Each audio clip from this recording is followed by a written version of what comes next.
주말 사이 러시아 상황이 심각했습니다. 그동안 러시아 정부에 고용되어서 우크라이나와 전쟁 치르던 유명한 민간 용병 그룹이 있죠. 바그너 그룹. 그 바그너 그룹이 러시아 정부를 상대로 무장 반란을 일으킨 겁니다. 토요일에 선전포고하고 북진을 시작하더니 단 하루 만에 수도 모스크바 인근까지 진격합니다. 잠시 바그너 그룹 수장 프리고진의 목소리 들어보시죠. Это не военный переворот, это марш справедливости. Наши действия никак не мешают войскам. 이것은 쿠데타가 아닌 정의의 행진이다. 우리의 행동은 러시아군의 작전을 방해하지 않는다. 이렇게 지금 말하는 장면. 그러자 푸틴도 긴급 성명을 발표합니다. Мы не дадим этому повториться. защитим и наш народ. 우리는 등에 칼이 꽂히는 반역에 직면했다. 우리의 대응은 가혹할 것이고 반역 가담자는 모두 처벌할 것이다.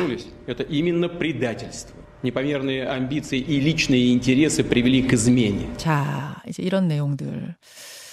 거침없이 북진하던 바그너 그룹은 모스크바 입성 한 200km를 남겨두고 멈췄습니다. 벨라루스 대통령이 중재를 한 걸로 알려졌는데요. 아군이 갑자기 다른 아군에게 총구를 겨누는 이 상황. 참 영화 같은 일이죠. 더 영화 같은 건 뭐냐면요. 이 바그너 그룹의 수장 프리고진은 푸틴 대통령의 요리사였다는 사실입니다. 그러던 그가 어떻게 용병 사업을 하게 됐고 뭐가 불만이어서 이번에 반란을 일으켰고 또 매섭게 진격을 하다가 왜 멈춘 건지 분석을 해보죠. 서울대학교 정치외교학과 신범식 교수 모셨습니다. 신 교수님 어서 오세요. 안녕하세요.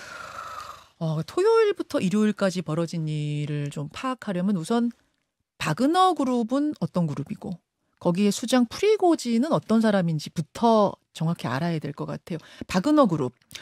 우리는 민간 용병이란 개념이 없잖아요. 네. 그래서 좀 낯선데 네. 어떻게 이해하면 됩니까? 그러니까 프리고진은 이제 말씀하신 대로 크렘린의 그 요리사였죠. 그런데 참 흥미로운 지점이 2014년 러시아의 크림반도 합병 시기에 바그너 그룹이라고 하는 용병 회사를 창설을 했어요.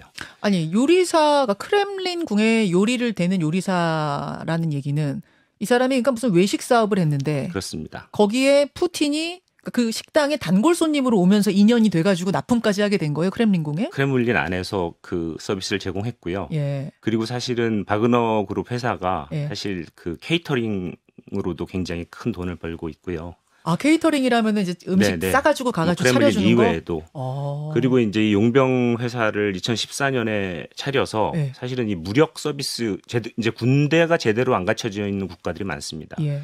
거기에는 이제 무력 서비스가 필요한 곳이 분명히 있고요.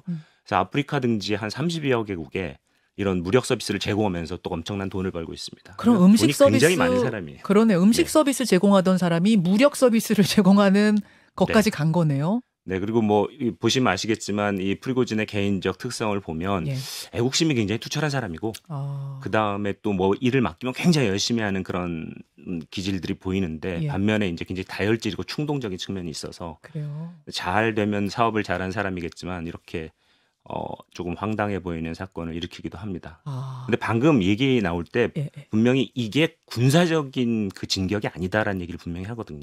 그렇게 얘기했어요. 그런 것들이 아마 일종의 이제 뭔가 우리가 제대로 대우받고 있지 못하다라고 하는 강한 불만을 표출하는 그런 모습이 있었던 거죠. 아까 프리고진이 이건 정의의 행진이다. 네. 이렇게 얘기했거든요. 뭔가 이게 불만스러운 게 있는 겁니다. 불만스러운 게 있는 거예요. 그 불만 얘기하기 조금만 더요. 그 프리고진이 원래는 잡범이었는데 외식 사업을 하게 됐다. 외식 사업하기 전에는 그럼 어떤 사람이었던 거예요? 저도 그 부분에 대해서 이제 정확히 잘 알지 못하는데 이 사람이 사실은 이 푸틴 대통령의 이 식단을 쭉 다루면서 굉장히 마음에 들었던 것 같아요. 푸틴이 이 사람을? 네.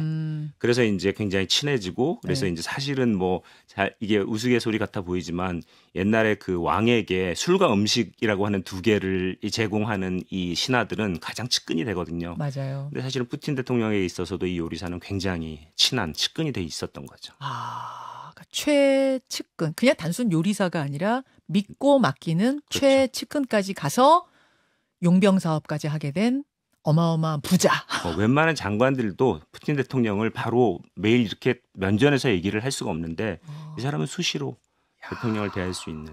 그렇군요. 그러니까 권위주의 국가에서는 굉장히 큰 권력이죠. 그렇군요. 그런데 그렇게 사이좋게 우크라이나 전쟁을 함께 치르던 푸틴과 프리고진 사이가 틀어진 건 왜입니까? 뭐가 불만이었던 건가요? 이 부분도 이 불만이 푸틴과 프리고진 사이에서의 불만이었느냐? 물론 궁극적으로 따져가면 제일 마지막은 푸틴에 대한 불만이었을 수도 있겠지만 표면적으로 드러난 부분은 국방부, 군부의 바그너 그룹에 대한 견제 이런 부분이 굉장히 큰 불만의 불씨가 됐던 것 같습니다. 그러니까 군부가 뭔가 부족하니까 이제 민간 용병 그룹이 참여한 거 아니겠어요? 네. 그러니까 국방부 장관 입장에서는 이 프리고진이라는 사람이 불편했던 거예요? 싫었던 거예요? 이제 여러 가지 해석이 가능합니다. 맨 처음에 쿠데타가 탁 났을 때, 예. 세계 이제 외신들이 여러 가지 이 해석들을 내놨는데 처음에는 서방이 거액을 주고 프리고진을 매수했다. 그런 얘기도 근데 뭐 그렇게 하기에는 사실은 이 사람 너무 돈 많고요. 그다음에 좀 사태 정황이 그렇게 가진 않았고요. 그건 아니고. 예, 그다음에 이제 두 번째 나왔던 얘기들이 뭔가 하면은 이 푸틴이 쇼이구 국방장관, 현재 국방장관이 네. 전쟁 수행 중에 권력이 커지지 않습니까? 그렇죠. 그러니까 쇼이구를 제거하기 위한 친위 쿠데타의 성격으로서 프리고진을 이용했다라는 얘기도 나왔어요. 푸틴이 프리고진 이용한 네. 거다. 국방부 장관 견제하려고. 네, 둘이 친하니까 그런 얘기도 이제 나왔어요. 그런 얘기도 있었지만 이 전개 과정을 보면 꼭 부합하지는 않아요. 그것도 아닌 것 같아요.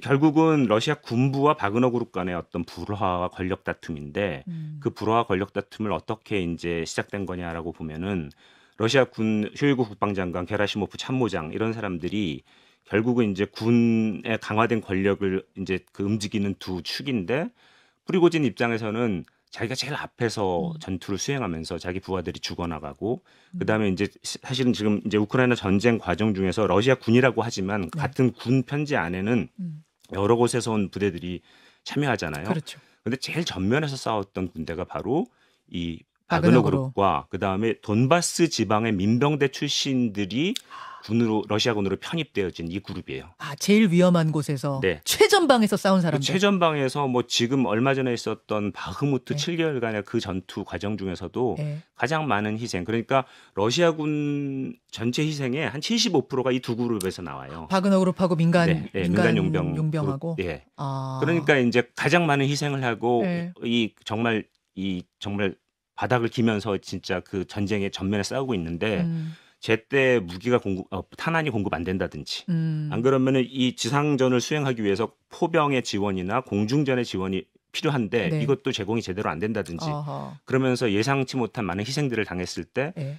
프리고진이 이 SMS 통해서 올리는 것들을 보면 격분해가지고 쇼이구 그다음에 막 쓴소리가 아니라 굉장히 험한 소리를 합니다. 쇼이구가 이제 국방부 장관 네. 이름이죠. 국방부 장관 쇼이구 그다음에 게라시모프 총참모장 니들은 거의 반역의 수준에서 제대로 못하고 있다. 전쟁에 대한 제대로 작전도 못 세우고 있고 너희들 때문에 우리 애들이 이렇게 죽어나가고 있는데 이러면 되느냐 막 이러면서 이제 완전히 그 격정을 토로하죠. 지금 교수님 말씀 드리니까 확 와닿네. 우리 애들이 네. 우리 바그너 그룹 이 용병들이 이렇게 죽어나가는데 제대로 된 싸울 거리도 주지 않고 무기도 주지 않고 우리 죽으란 소리냐? 네. 화가 난 거예요. 이 사람은 굉장히 다혈질이고 격정적인 사람인데 예. 또 그만큼 부하들에 대한 애정도 있고 끈끈한 관계를 유지하면서 의리. 리더십을 끌어가는 사람이고 예. 또 공을 세운 친구들한테서는 확실하게 보상을 해주는 좀 화끈한 그런 리더십. 보스 기질이 있네 한마디로. 네. 예. 그러니까 이제 차기 국방장관 얘기도 나오고 예. 그런 상황에서 이제 국방부 입장에서는 이 프리고진의 그런 행보가 예. 사실 좀 마음에 안 들기도 하고 그 다음에 이제 그 권력에 대한 여러 가지 다른 루머들이랑 섞여가면서 프리고진을 좀 견제하거나 예. 이 바그너 그룹을 완전히 통제해야 되는데 이게 잘 안 되는 거예요. 그러니까 이제 여기서 계속 불화가 있었던 거죠. 그래서 프리고진이 푸틴 대통령한테 계속 얘기는 했었잖아요. 국방부가 자꾸 이럽니다. 군인이 우리한테 무기 안 줘요. 근데 푸틴이 그냥 보고만 있었던 거예요? 보고만 있었던 건 아니고 네. 이제 그런 그 불만이 있을 때마다 조정을 해서 좀 계속 좀 잘 조율하면서 가기를 요청을 했던 거죠. 그렇지만 근본적으로 그 국방부 장관과 프리고진 사이에서의 이 불화는 이 바흐무트 전투, 예. 그 7개월의 그 지난한 그 전투 과정에서 더 골이 깊어졌던 겁니다. 그랬군요. 그게 토요일에 폭발한 겁니다. 폭발한 겁니다. 근데 그리고 이제 후방에서부터 지도 좀 보여주세요. 후방 이 바그너 그룹의 용병들 5만 명의 용병들은 주로 최전선 후방을 지키고 있었는데 전방을 지키고 있었는데 그러니까 러시아로 따지면 아래쪽이죠. 네. 무섭게 북진합니다. 무섭게 북진을 해서 모스크바 목전까지 왔는데 거기서 딱 멈췄어요. 네. 그러면서 프리고진이 한 말은 유혈 사태를 막기 위해 철수한다. 너무 많은 사람들이 피 흘릴 것 같으니까 내가 철수한다였지만 그것 때문만은 아닐 것 같고 어떤 합의가 있었던 거고 그 중재 과정이 어떻게 된다고 보세요? 그러니까 그 사실은 바흐무트 전투를 끝내고 이제 지도에서 보시는 것처럼 네. 이제 후방으로 빠져서 바그너 그룹을 재정비하고 있었고 예. 그래서 이제 기존의 계약이 용병 회사니까 계약에 의해서 움직이는데 계약을 해야 되는데 국방부 입장에서는 굉장히 좀 바그너 그룹 입장에서 불만스러운 조건을 제시하는 거예요. 뭐 월급도 보통 한 서너 배 받는데 네. 월급도 굉장히 줄고 그다음에 자율적인 작전의 어떤 자율성 같은 것들을 상당히 제약하고 국방부의 통제에 절대로 따르고 뭐 이런 식의 조건들에 대해서 불만이 있었던 거죠. 요 사이가 재계약 체결하는 시점이었어요? 네. 네. 그러니까 불만은 쌓여 있었던 거고 재계약 체결하는 시점에서 터진 거군요. 바흐무트에서 나가면서 프리고진 그랬거든요. 8월 달에 우린 다시 돌아온다. 예. 그 사이가 재계약 을 해야 되는 거고요.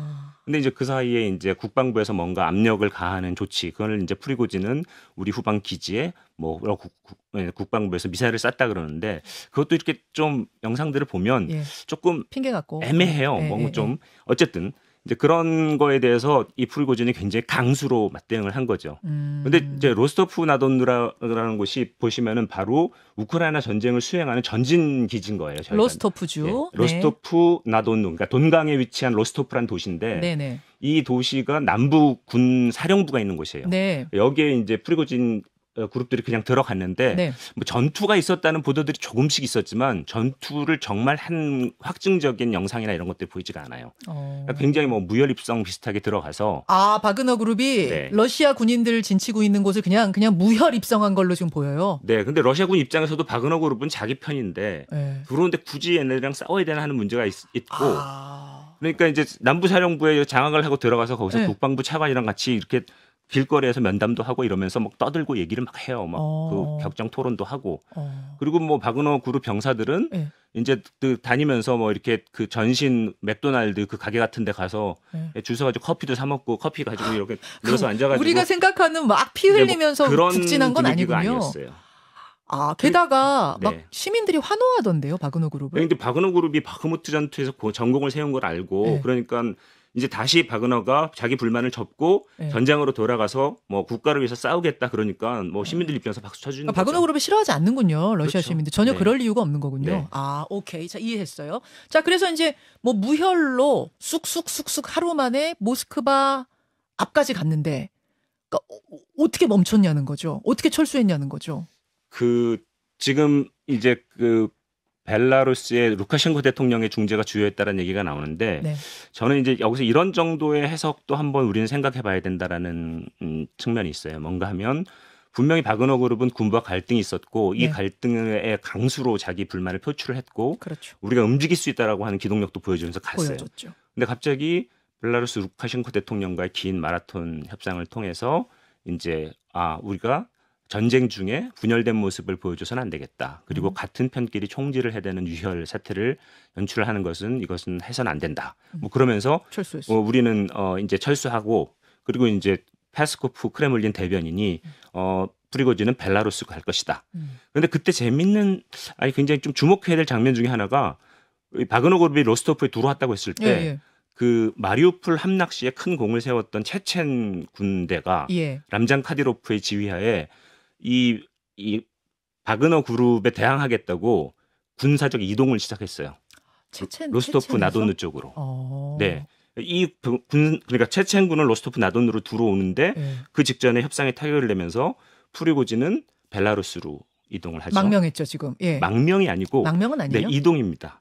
그리고 뭐 모든 혐의도 취하했고 그리고 바그너 그룹은 재계약을 통해서 계속 임무를 수행하게 될 거라는 거예요. 그럼 이거를 가만 놓고 보면 드디어 이 조용하고 있던 체첸군이 후방에 백업을 들어오고 전방에서 싸우던 이 바그너 그룹이 벨라루스로 들어가요. 벨라루스가 어떤 곳이에요?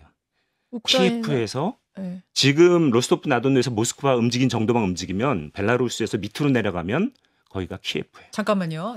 이거 복잡해지네. 잠깐만요. 그러니까 우리가 보기에는 모스크바를 앞에 두고 딱 철수를 했다. 그래서 대충 이게 상황이 봉합되고 또 뭐 푸틴이 프리고진을 어떻게 당장 잡아다가 어떻게 할 것 같았는데 프리고진은 벨라루스로 이동을 해가지고 거기 있겠다고 하고 뭐 상황이 이게 종료가 됐네 이런 느낌인데 교수님 보시기에는 그거보다 큰 그림이 보이시는군요. 다시 지도 보여주십시오.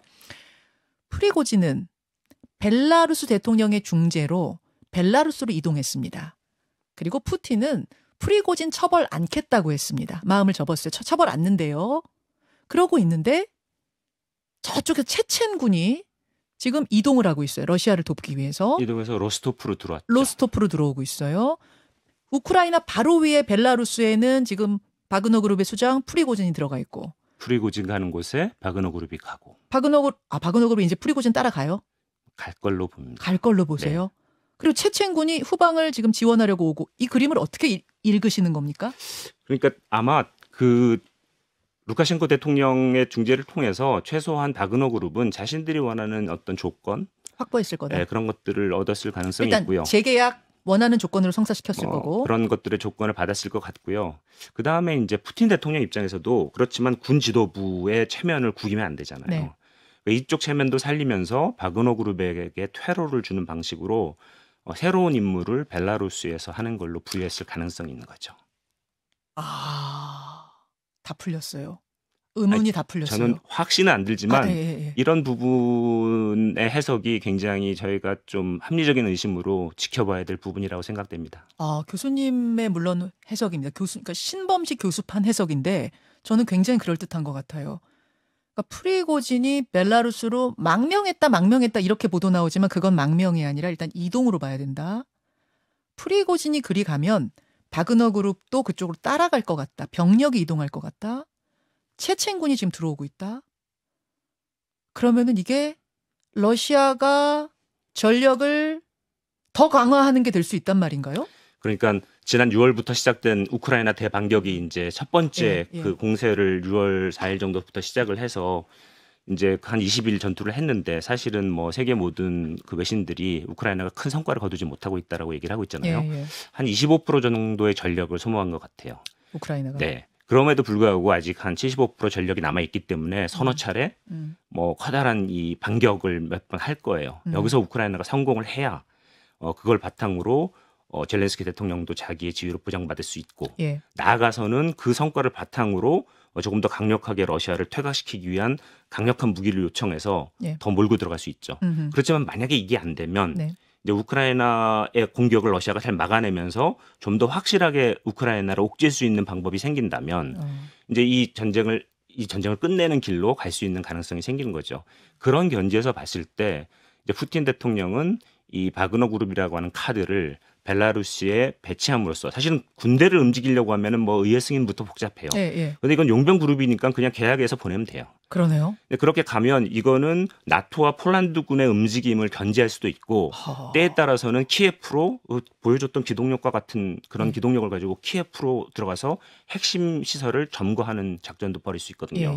굉장히 강력한 압박 수단이 되는 거죠. 바로 이런 관점에서 푸틴 대통령은 이 양쪽의 체면을 서로 세워주면서도 이 상황을 또 돌파하면서 새로운 그 전쟁 마무리의 어떤 구도를 만들기 위한 노력을 성공적으로 해낸 게 아닌가. 오히려 그렇게 해서 지금 온 미디어는 푸틴의 리더십에 커다란 타격을 받았다. 그러니까 푸틴이 상당히 흔들릴 거다. 푸틴이 상당히 흔들리면서 전쟁이 우크라이나 쪽으로 확 기울어지면서 뭐 가는 시나리오를 그리고 있는데 교수님은 조금 다른 시각으로 보고 계시는군요. 네, 그렇게 보는 것도 함께 봐줘야 갑자기 나중에 이게 어떻게 된 거야라는 얘기를 안 하는 거죠. 물론 국내 정치적으로 분명히 어떤 절대 권력에 대한 이 그 도전이었기 때문에 이게 상당한 타격이 될 수가 있습니다. 그러니까 푸틴에게 타격이 된 건 맞지만 그걸 풀어가는 과정에서 푸틴이 또 위기를 활용하는 거죠. 그런 식의 해석이 가능하겠군요. 알겠습니다. 여러분 어떻게 들으셨어요? 앞으로도 진행되는 상황들 좀 지켜보기로 하고 아무쪼록 이 전쟁 빨리 끝나기를 기대합니다. 교수님 오늘 주말 상황 정리 고맙습니다. 수고하셨습니다. 서울대학교 신범식 교수였습니다. 김현정의 뉴스쇼는 시청자 여러분의 참여를 기다립니다. 구독과 좋아요, 댓글 잊지 않으셨죠? 알림 설정을 해두시면 평일 아침 7시 20분 실시간 라이브도 참여하실 수 있습니다.